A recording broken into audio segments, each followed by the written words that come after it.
અમદાવાદના માણેકચોક વિસ્તારમાં ધોળા દિવસે ચોરીની એક ચોંકાવનારી ઘટના સામે આવી છે. આપ જોઈ રહ્યા છો પારંગત ન્યૂઝ. એક નજર આપના મુખ્ય સમાચાર પર. અમદાવાદના માણેકચોક વિસ્તારમાં ધોળા દિવસે ચોરીની એક ચોંકાવનારી ઘટના સામે આવી છે, જેમાં સોનાના બિસ્કિટ લેવા જઈ રહેલા એક ઝવેરી પેઢીને કર્મચારીના બેગમાંથી એક ગઠિયો ભર બજારમાં અત્યંત ચપળતાપૂર્વક 5.50 લાખની રોકડ રકમ સેરવીને ફરાર થઈ ગયો હોવાની ઘટના સામે આવી છે.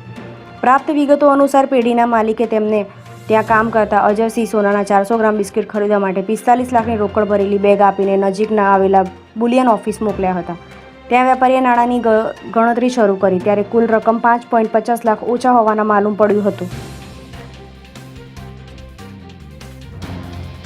નાણાં ઓછા હોવાની જાણ થતાં જ અજયસિંહે પોતાના શેઠને ફોન કરીને ઘટનાની જાણ કરી હતી. ત્યારબાદ વેપારી અને કર્મચારી બંને માણેકચોકના રસ્તા ઉપર આવેલા જુદા જુદા સીસીટીવી કેમેરાની ફૂટેજ તપાસ્યા હતા. આ દરમિયાન એક દુકાનના ફૂટેજમાંથી સ્પષ્ટ દેખાયું કે અજયસિંહ રોકડ ભરેલી બેગ લઈને રસ્તા પરથી પસાર થઈ રહ્યા હતા, ત્યારે પાછળથી આવેલા એક શાતિર ગઠિયાએ તેમની નજર ચૂકવીને બેગમાંથી એક પછી એક નોટોના બંડલ કાઢ્યા હતા.